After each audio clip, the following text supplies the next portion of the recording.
नमस्कार। खबर उत्तराखंड में आप सभी का स्वागत है। मैं हूं आपके साथ गरिमा वाजपेयी। खबरों में आगे बढ़ेंगे उससे पहले एक नजर आज की हेडलाइंस पर डालते हैं। सीएम पुष्कर सिंह धामी के निर्देश पर स्कूलों में गीता के श्लोक का पाठ हुआ अनिवार्य। राज्य पाठ्यचर्या की रूपरेखा में भी शामिल। उत्तराखंड के सभी जिलों में बनेगा वायु बंध्याकरण केंद्र। सीएम पुष्कर सिंह धामी ने कहा 2 सप्ताह में पेश करेंगे योजना। पर्यटन बढ़ाने के लिए अगले साल फरवरी में होगा अंतर्राष्ट्रीय उत्तराखंड ट्रैवल कॉन्क्लेव। भर में होंगे रोड शो। मनरेगा का नाम बदलने के विरोध में 27 दिसंबर को देशव्यापी प्रदर्शन करेगी कांग्रेस। राम के नाम पर बांटने का आरोप लगाया। 1 जनवरी 2026 से महंगी हो जाएगी उत्तराखंड ट्रिप। निजी वाहनों से ग्रीन सेस वसूला जाएगा। सड़क सुरक्षा और पौधारोपण के लिए होगा इस्तेमाल। एसआईआर में तेजी लाने के निर्देश। 31 दिसंबर तक हर विधानसभा में 50% से अधिक मैपिंग अनिवार्य। मतदाता सूची को सटीक बनाने पर विशेष जोर। आप देख रहे हैं के न्यूज, खबरों का सारथी। रुक करते हैं खबरों की ओर। काशीपुर से बड़ी जानकारी आपको बताते हैं। मौसम का डबल अटैक। घना कोहरा, विजिबिलिटी, कड़ाके की ठंड और शीतलहर से जनजीवन अस्त व्यस्त। हाईवे व गलियों पर कोहरे का कब्जा। बाजारों में खामोशी, लोग ले रहे अलाव का सहारा। मौसम विभाग की चेतावनी, बढ़ सकती है गलन। बड़ी जानकारी को हम बता रहे हैं। कड़ाके की ठंड, शीतलहर से जनजीवन अस्त व्यस्त। बड़ी खबर आपको हम बता दें।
उत्तराखंड जल विद्युत निगम के कालागढ़ स्थित पावर हाउस को विभागीय अधिकारियों की लापरवाही के कारण करोड़ों का नुकसान हो रहा है। एक तो पावर कालागढ़ स्थित हाइड्रो पावर हाउस की तीसरी टर्बाइन शॉर्ट सर्किट फूकी हुई है, जिसके मेंटेनेंस पर करोड़ों खर्च हो रहे हैं। दूसरे कई दिनों से इस टर्बाइन से विद्युत उत्पादन नहीं हो रहा है, जिससे अभी तक करोड़ों का ऊर्जा निगम को नुकसान हो चुका है। उधर दूसरी ओर इसको लेकर अधिकारियों का क्या कहना है, वो भी आपको सुनाते हैं।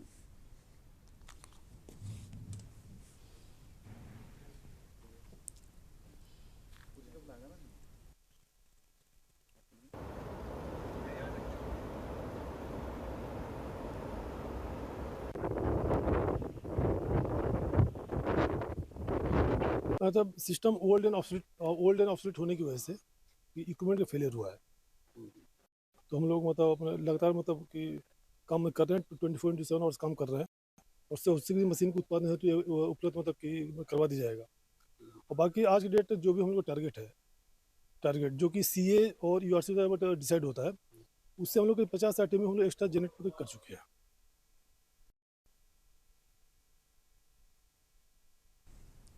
सुबह सुबह अंधेरे में जागने को मजबूर जनता का सब्र टूटने से पहले विधायक का पारा फूट। लगातार हो रही अघोषित बिजली कटौती के खिलाफ जनता की आवाज बनकर मैदान में उतरे विधायक वीरेंद्र जाति और फिर जो हुआ उसने पूरे इलाके में हलचल मचा दी। क्षेत्र में लंबे समय से सुबह सुबह की जा रही अघोषित विद्युत कटौती ने आम जनता की दिनचर्या बिगाड़ कर रख दी। कामकाजी लोग हों या फिर छात्र, हर कोई इस परेशानी से जूझ रहा था। जबड़ा विधायक वीरेंद्र जाति ने पहले ही विद्युत विभाग के अधिकारियों को साफ चेतावनी दी थी कि अगर कटौती बंद नहीं हुई तो वो कड़ा कदम उठाने से पीछे नहीं हटेंगे, लेकिन विभागीय अधिकारियों ने विधायक की चेतावनी को गंभीरता से नहीं लिया। नतीजा ये रहा कि मंगलवार विधायक वीरेंद्र जाति अपने समर्थकों के साथ सीधे विद्युत विभाग के अधिकारियों के आवास पर पहुंचे और वहां उनकी बिजली लाइन कटवा दी।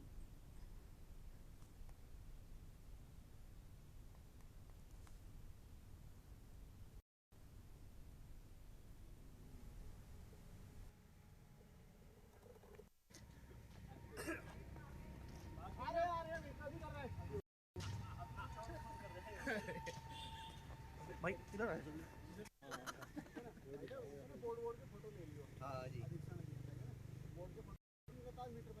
हाँ हाँ हाँ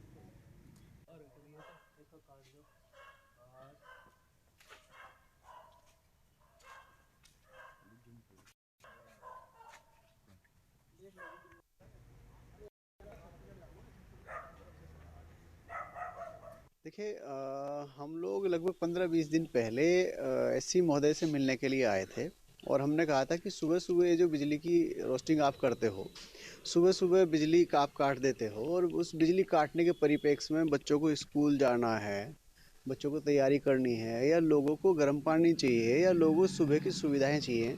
हमने कहा था कि भाई आप अगर चलो भाई बिजली की कोई किल्लत है, हम भी समझते हैं, तो आप बिजली दोपहर में थोड़ी बहुत देर के लिए काट लीजिए। लेकिन डिपार्टमेंट ने 2-3 दिन 4 दिन के लिए तो बिजली हमारे कहने से ठीक की, उसके बाद फिर स्थिति जस की तस कर दी। और कल तो हमारे क्षेत्र में, मैं खाली झबरेड़ा की बात नहीं करूंगा, कल हमारे क्षेत्र में लगभग 12 घंटे बिजली गायब रही। देहरादून में कृषि मंत्री गणेश जोशी ने 29 दिसंबर को चमोली जनपद के गोचर में प्रस्तावित किसान सम्मेलन की तैयारियों को लेकर अधिकारियों के साथ समीक्षा बैठक की। उन्होंने जय जवान जय किसान थीम पर आयोजित सम्मेलन की सभी व्यवस्थाएं समयबद्ध व सुचारू रूप से पूर्ण करने के निर्देश दिए। कृषि मंत्री ने बताया कि सम्मेलन में किसानों से सीधा संवाद, स्थानीय उत्पादों के स्टॉल, एग्री स्टार्टअप्स को मंच तथा कृषकों का सम्मान किया जाएगा। सम्मेलन का लाइव प्रसारण प्रदेश के 95 विकासखंडों में होगा। सम्मेलन का शुभारंभ केंद्रीय कृषि मंत्री शिवराज सिंह चौहान और मुख्यमंत्री पुष्कर सिंह धामी में किया जाएगा।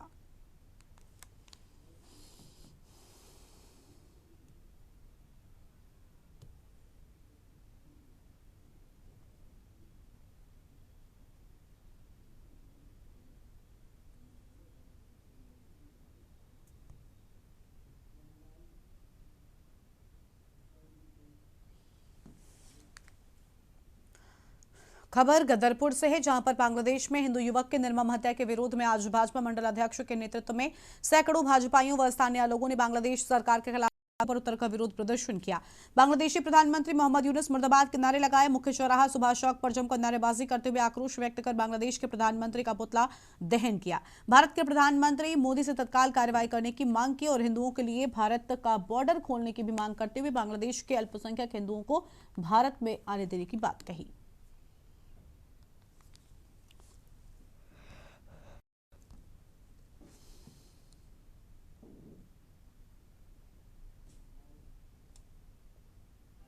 अभी जो बांग्लादेश में कांड हुआ है ये बहुत ही कुकृत्य है और बर्बरतापूर्वक दीपू दास जिनको मारा गया है एक विशेष समुदाय के लोगों के द्वारा, तो ये बहुत ही अमानवीय कार्य है। और पूरा देश इस समय जो है, हिंदुस्तान जो है इसकी निंदा कर रहा है और पूरे देश से एक ही आवाज आ रही है कि बांग्लादेश में रह रहे हिंदू सनातनियों को सेव किया जाए। अगर वहाँ हम रक्षा कर सकते हैं तो रक्षा उनकी करें। मैं तो ये कहूंगा, आपके माध्यम से निवेदन करूंगा देश के प्रधानमंत्री और गृह मंत्री से कि जैसा पाकिस्तान में एक सर्जिकल स्ट्राइक हुआ था, ऐसा एक सर्जिकल स्ट्राइक बांग्लादेश में भी हो जाए।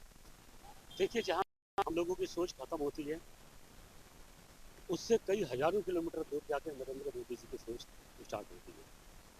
ये अंतर्राष्ट्रीय समस्या है। और जो समस्या आपने एक व्यक्ति की हत्या हुई, लोगों को कितनी तकलीफ हुई है। ऐसी ही घटनाएं हिंदुस्तान में, ये आम घटनाएं घटती थी पहले कांग्रेस के ज़माने में। लेकिन आज भगवान की कृपा है कि मोदी के कुशल नेतृत्व की वजह से हिंदुस्तान में ऐसी घटनाएं घटनी बंद हुई। ना कोई मुसलमान की हत्या हिंदू करता, ना हिंदू की हत्या मुसलमान करता है। हिंदू, मुस्लिम, सिख, ईसाई हम मिलजुल के भाई भाई मिलकर यहाँ रहते हैं और ऐसा माहौल देश प्रधानमंत्री मोदी जी ने बना के दिया। कोई किसी की धार्मिक भावनाओं पर ठेस पहुंचाएगा, उसके लिए कानून काम करेगा। और ऐसा विश्व के अंदर कोई देश है तो हिंदुस्तान है। उत्तराखंड के खटीमा क्षेत्र में कड़ाके की ठंड ने लोगों को जनजीवन अस्त व्यस्त कर दिया है। शीतलहर और घने कोहरे के चलते तापमान में भारी गिरावट दर्ज की जा रही है।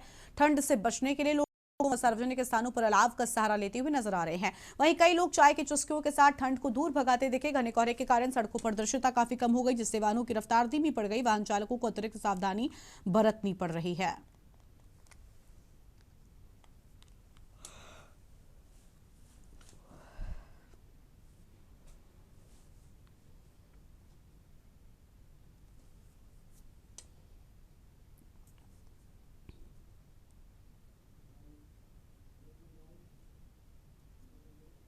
मैं घर से बाहर निकला तो कोहरे की धुंध छाई हुई है।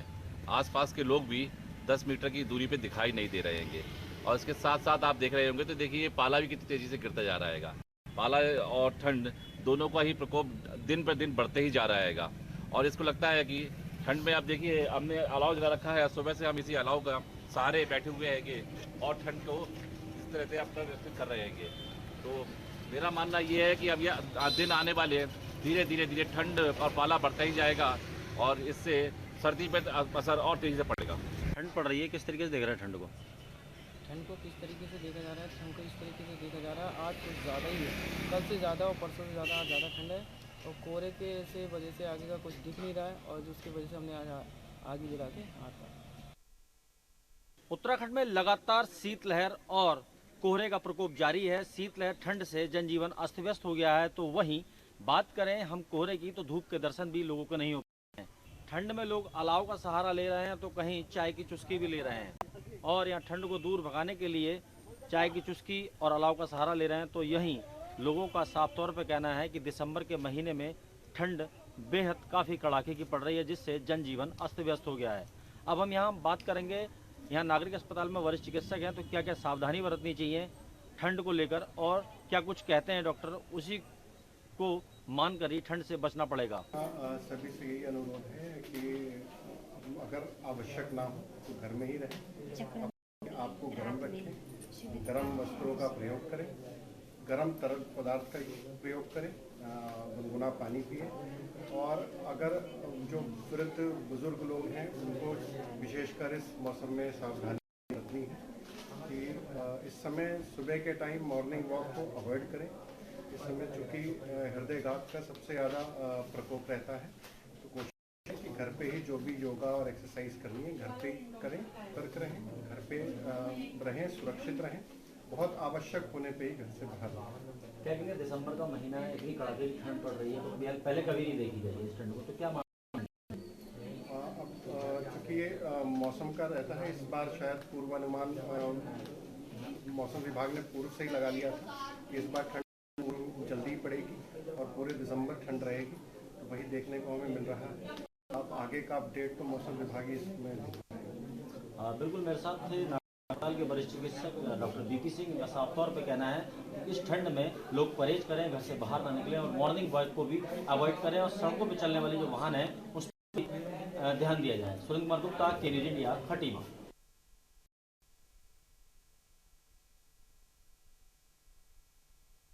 गढ़वाल संसदीय क्षेत्र में आयोजित सांसद खेल महोत्सव के समापन पर कई तरह के किया गया। प्रतियोगिता के समापन के मौके पर प्रतिभागी खिलाड़ियों के द्वारा मैदान में हुई असुविधाओं पर अपनी नाराजगी व्यक्त की गई। खिलाड़ियों ने बताया कि सांसद महोत्सव खेल का आयोजन एक सार्थक पहल है, लेकिन मैदान में असुविधाओं के कारण खेलों के दौरान कई खिलाड़ी चोटिल हो गए।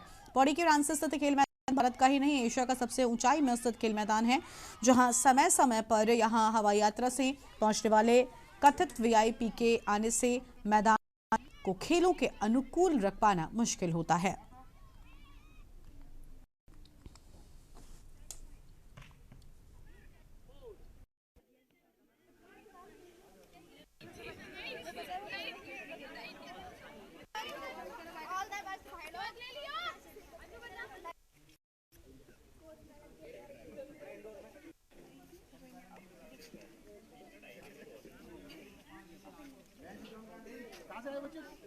लिए कहना चाहूंगी धन्यवाद, आपने हमारे लिए नया वो बनवाया जिससे मतलब हम और अपने आप को कर सकते हैं, इम्प्रूव कर सकते हैं।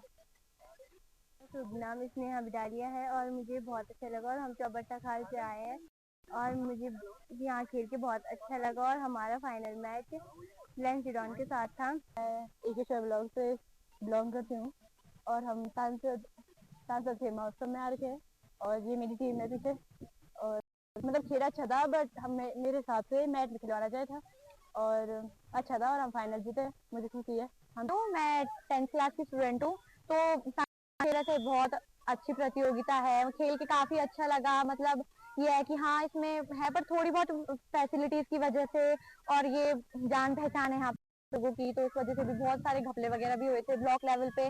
अभी भी हमें टाइम की लिमिट वगैरह के कारण हम भी मैच हार गए, हमारा पहला मैच। तो मतलब बाकी सब तो ठीक है पर यही दिक्कत है कि आगे चल के मतलब अगर ऐसा ये अपने जान के कारण कोई प्लेयर इतना अच्छा प्लेयर पीछे रह जाते हैं, ऐसा हर जगह होता है, मतलब पक्षपात ये हर जगह होता है ऐसा कोई। इस बार अभी जो पहली बार इस प्रतियोगिता का आयोजन किया गया है, अगली बार से इस बात को ध्यान में रखा जाएगा कि जो कबड्डी के बच्चे हैं उनके लिए मैच का जो व्यवस्था है वो प्रॉपरली की जाए उनके लिए। 5 ओलंपिक खेल और तथा 3 ट्रेडिशनल खेल हमारे सम्मिलित किए गए थे जिसमें एथलेटिक्स, कबड्डी, खो खो, पिट्ठू, वॉलीबॉल, टेबल टेनिस, फुटबॉल और बैडमिंटन इन खेलों का आयोजन किया गया था। और इसका जो जनपद स्तरीय जो प्रतियोगिता थी जिसमें हमारी पौड़ी जनपद की समस्त विधानसभाओं सहित रामनगर विधानसभा भी इसमें प्रतिभाग की थी। हमारे कल और परसों इसका आयोजन किया गया था। ऐसी स्थिति में सारे मैच में अराजक हो रखे हैं। एक मैच इतना बड़ा खेल बजट है, खेलो इंडिया के तहत इतनी सुविधाएं दी जा रही है, इतना बजट दिया जा रहा है, तो क्या ये इतनी जिम्मेदारी नहीं निभा सकते कि वहाँ पे एक मैच लगाएं, मैट्रेस लगाएं। जिन जिन खेलों के लिए जो चीज आवश्यक है वो उनको प्रोवाइड करना ही तो इनका काम है, बाकी काम क्या है। व्यवस्थाओं के लिए जो जिला क्रीड़ा अधिकारी हैं और जो स्टेडियम के अंदर जो इक्विपमेंट्स हैं उन्होंने उपलब्ध करवाए हैं और आने वाले समय में जो किस प्रकार से पहाड़ों में जो बच्चों के खेल हैं उनको बढ़ाया जा सके, किस प्रकार से बच्चों को ग्राउंड बनाए जा सके, इस पर भारत सरकार भी, स्टेट गवर्नमेंट भी काम करेगी। और निश्चित रूप से क्योंकि ये विषम भौगोलिक परिस्थितियों का प्रदेश है और आप देखेंगे कि हम जब छोटे थे तो हमने तो जो खेल हैं वो खेतों में खेले हैं, तो इसलिए खेतों से निकल के आज इतना अच्छा ग्राउंड यहाँ पे बना है। इसमें और भी जो सुविधाएं होंगी वो बढ़ाने का काम शुरू करेगी। देखिए, हमारे जो लोकप्रिय सांसद आदरणीय अनिल बलूनी जी, उनके द्वारा जो सांसद खेल महोत्सव 2025 करवाया जा रहा है उसका आज पौड़ी जिले का शुभारंभ हो चुका है। यहाँ पर जो टीमें सब स्तर पर जीत के आई हैं, आज जिला स्तरीय जो उनके मैच हैं वो यहाँ पर संपन्न हो रहे हैं। इसमें हमने पौड़ी जिले की जो 6 विधानसभाएं हैं उसमें पौड़ी है, चौबट्टा खाल है, अपना यमकेश्वर है, लेंसिडॉन है, चौबट्टा खाल है, कोटद्वार है। इसके अलावा इसमें एक विधानसभा जो नैनीताल जिले की है नगर, उसको भी हम लोगों ने शामिल किया है।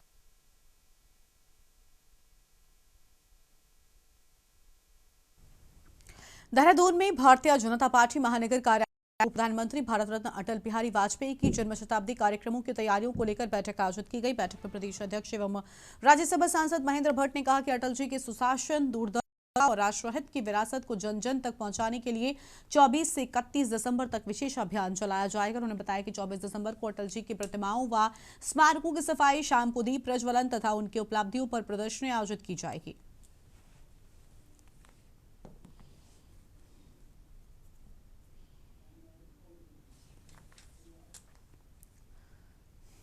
रुद्रपुर खेड़ा बस्ती को जाने वाले मार्ग से जल्द ही अतिक्रमण हटाकर सड़क का चौड़ीकरण किया जाएगा। ये जानकारी महापौर विकास शर्मा ने खेड़ा बस्ती के प्रतिनिधिमंडल से बातचीत के दौरान दी।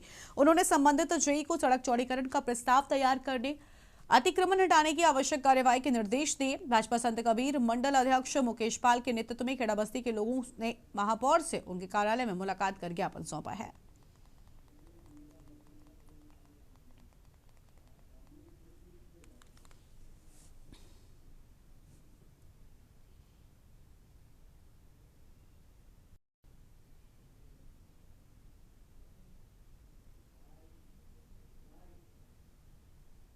मार्ग है जो साईं मंदिर से होकर दूधिया बाबा आश्रम तक निकलता है, जो हमारे कई रोडों को जोड़ सकता है और ट्रैफिक कम हो सकता है। वो कोर्ट का भी ऑर्डर है, माननीय न्यायालय का ऑर्डर है, जिसमें हमारे कागजों में 9 मीटर वो सड़क दिखाई गई है। मैंने निर्माण विभाग को आदेश किया है कि उसको चेक करें और जो भी अतिक्रमण उस रोड पे उसको हम हटाएंगे और उस सड़क को चौड़ा करेंगे, ताकि जो बहुत सारा ट्रैफिक है जो बीच से निकल सकता है, जिसे अनावश्यक चौराहों पे नहीं जाना पड़ेगा। तो मेरा प्रयास रहेगा कि खेड़े के अंदर उस लिंक मार्ग को शुरू करेंगे। चुनाव से पहले भी मैंने कहा था कि जितने भी लिंक मार्ग हैं उनको मैं खोलने का काम करूंगा।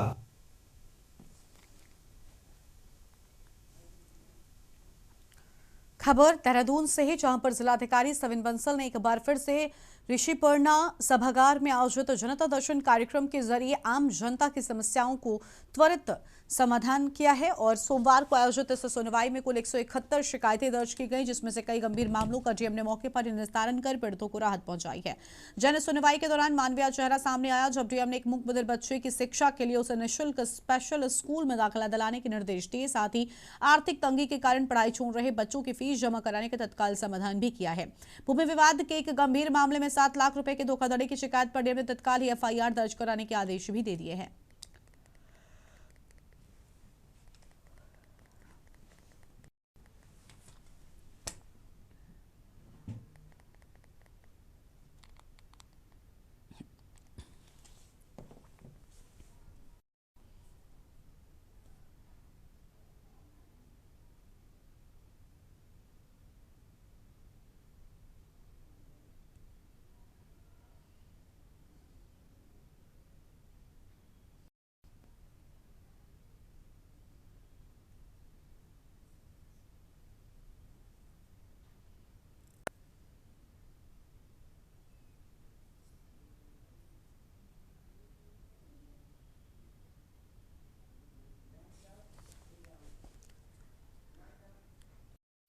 इस बुलेटिन में इतना ही। आप देखते रहिए न्यूज़ इंडिया। नमस्कार।